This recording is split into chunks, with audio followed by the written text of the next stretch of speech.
diperlihatkan.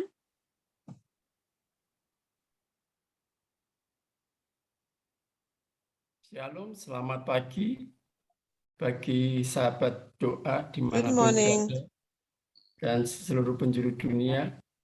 Good evening. Pada saat ini kita akan sedikit mengingatkan kembali dan belajar kembali bagaimana gaya hidup Kristus dalam usaha perorangan untuk memenangkan jiwa-jiwa.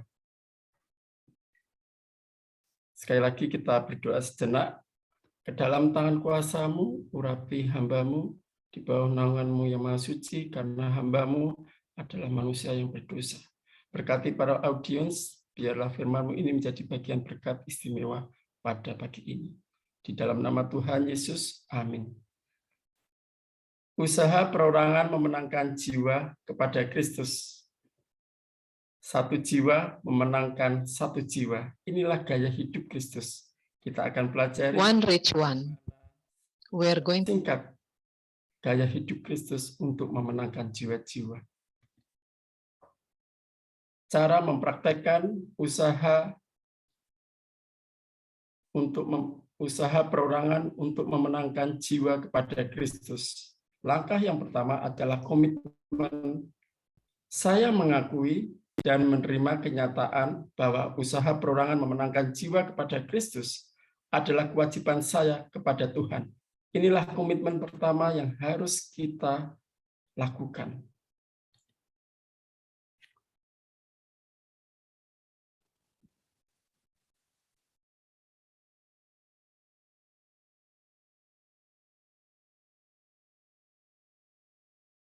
Bagaimana caranya menjadi penjala manusia?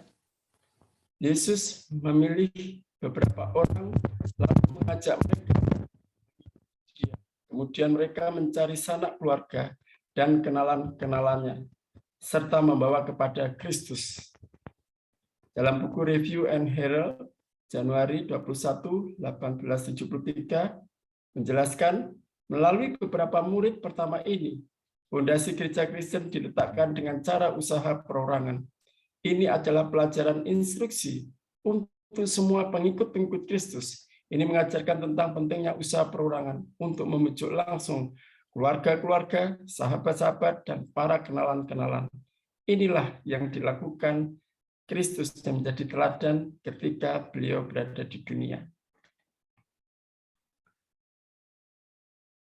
Komitmen kedua yang harus kita lakukan adalah saya mengakui dan menerima akan kenyataan bahwa saya mampu menunaikan usaha perorangan memenangkan jiwa kepada Kristus karena yang memampukan saya adalah Tuhan sendiri.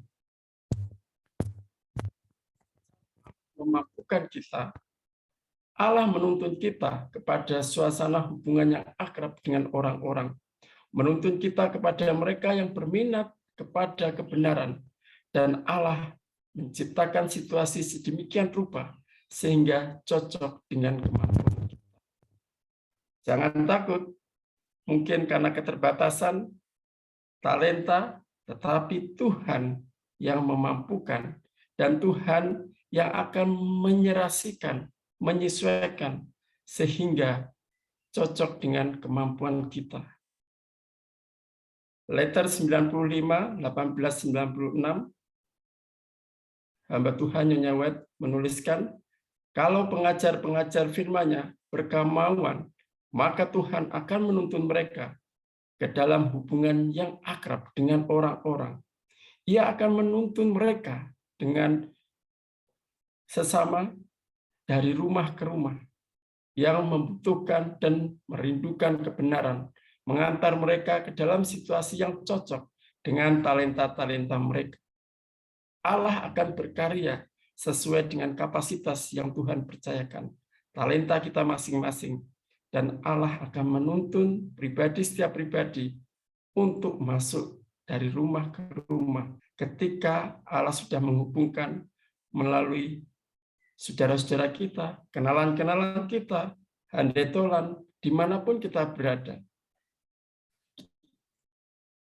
Kedua, Yesus akan memimpin dan masuk dengan mereka dengan saya dan saudara ke rumah-rumah sambil mengesankan mereka dengan kata-kata untuk diucapkan, bahkan menempatkan perkataan-perkataannya sendiri pada bibir mereka sehingga meyakinkan hati para pendengar.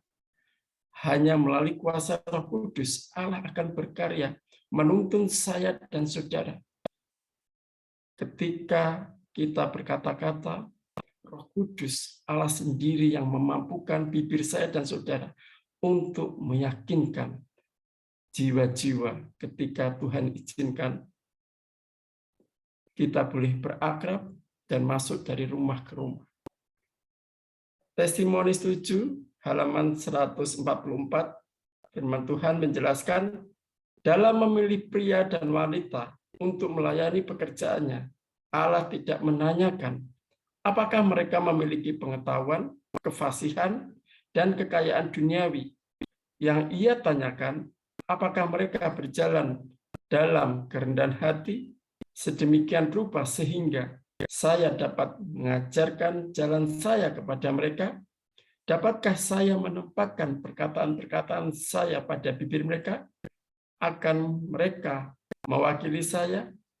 Jelas, firman Tuhan menjelaskan Allah ingin hati saya dan saudara, kerendahan hati saya dan saudara untuk rela digunakan oleh Tuhan dalam pekerjaan ini. Komitmen ketiga yang harus kita lakukan adalah saya mengakui dan menerima akan kenyataan bahwa peristiwa berdarah 3G ketika Yesus berdoa dengan penuh pergumulan hingga berpeluh keringat darah di Taman Getsemani. Gebata, ketika Yesus mengalami cerca dan cambukan. Dan yang terakhir adalah di Golgota, ketika salib itu menghantarkan penebusan bagi saya dan saudara. Yang dialami oleh Kristus mendorong saya melaksanakan usaha perorangan memenangkan jiwa kepada Kristus. Testimoni 9, halaman 125 dan 126 menjelaskan, saat kita mulai mengerti betapa suatu pengorbanan apa yang telah dibuat Kristus agar dapat menyelamatkan dunia yang sedang binasa, maka akan terlihat satu perjuangan keras untuk menyelamatkan jiwa-jiwa. Itu artinya, ketika saya dan saudara sudah menerima Kristus dan menyadari pengorbanan Yesus, penebusan Yesus di kayu salib, dan melaksanakan rencana keselamatannya, bila mana saya dan saudara menjadi pengikut Kristus yang sejati, maka dengan demikian melalui kuasa Roh Kudus, tidak ada yang memaksa. Dengan kerendahan hati, saya dan saudara akan memiliki beban jiwa, satu perjuangan yang keras untuk menyelamatkan jiwa-jiwa. Inilah sedikit renungan yang saya bagikan kepada kita semua. Agar demikian, semangat memenangkan satu jiwa, setiap kepada satu jiwa menjadi gaya hidup kita. Tuhan memberkati. Saya bawa dalam nama Tuhan Yesus. Amin.